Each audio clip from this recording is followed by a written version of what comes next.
Hi guys, so we're going over a couple of the prerequisites for a snatch, different snatch movements. First off, we're starting with the swing, and we'll go over like a classic style kettlebell sport swing and a modern style kettlebell sport swing, which forms the base of your actual style. Typically I'd recommend classic first, and then we can refine it from there.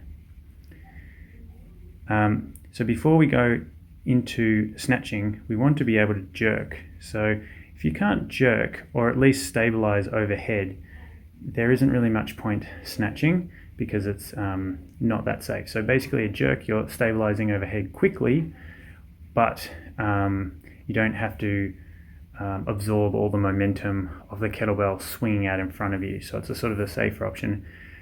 Some people prefer like presses and Turkish get-ups. So if you want to sort of really work on them before you work into snatches, you can do that as well.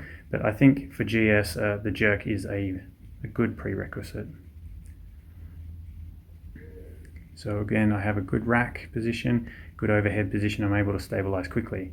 So from here we move on into a clean, I should say swing. So this is our first movement here. So you can notice that I'm doing like a high pull. So I'm letting the kettlebell pass my knees, and then I'm standing backwards and popping the kettlebell up. Now I've got my modern swing, so you can see I've really gone out to the side and my heel has come off the ground here. And as I go down, my other heel has come off the ground.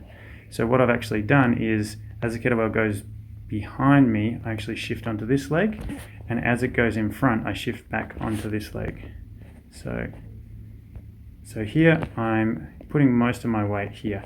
So this is just about trying to be as efficient as possible and moving your weight around. Likewise with the other swing, you're just moving back and forth. This one, you're sort of moving back and forth and side to side.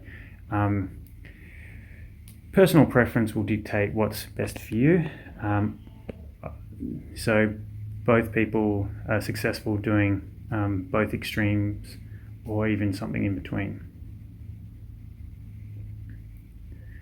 Okay, so there's a couple of the classic ones again. So I've gone into my clean. So the clean has all the elements of a snatch. So this is my fixation or my rack position. So where this is different from the swing is that I've inserted my hand. So the handle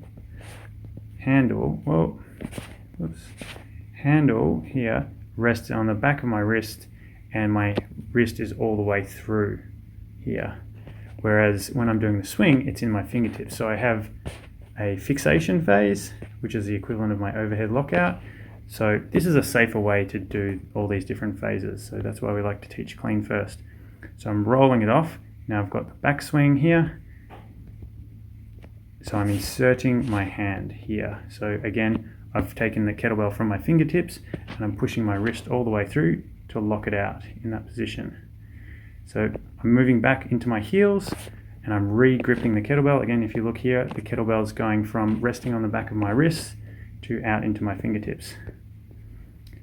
This is my forward swing phase, and I just wait for it to pass my knees, then I pop it up, okay? So it has all the different phases of the snatch. So once you've mastered those, then you might like to try the snatch, and some people who are already currently doing the snatch can move on to this, but we also might like to focus on a half snatch. So this is a half snatch. This is your typical half snatch, where you drop it down to the rack position and then roll it off. Of course, these are just guidelines, and there's a whole range of drills in between this, but this is just something that you might find helpful. So this is a half snatch with a press on the way up. So this is practicing the downwards phase. So again, when I'm overhead, so I'm here, I've locked it out. So it's the same as my jerk or my press or anything, or my snatch. And now I move away. I have this counter movement. So you can see I've moved my weight here. If you're using a classic style, you just move both feet back. And I'm rotating the kettlebell from the back of my wrist into my fingertips. So this is what we call our re-gripping phase. So we've got fixation, where it's overhead. We've got the drop, which is my counter movement. And we have our re-gripping phase. So this is right at the start of that re-gripping phase, end of my drop phase. Then we have our backswing phase. So we've got the backswing. Okay, so here's the end of my backswing phase. Ideally, your legs are straight here, and you can relax your quads. Okay. Then we have our forward swing, our acceleration pull as it passes your legs, which is what I sort of mentioned before. And then our hand insertion, where the kettlebell goes from your fingertips to the back of your wrists, back into that fixation. So they're the different phases of a snatch. Hopefully this gives you a bit of an insight into the different phases and what's required to do a good snatch. But of course, there's a whole range of different drills that I might give you in between these, such as pause snatches and swing and snatches and high pulls and a variety of different things. Okay, hope that helps.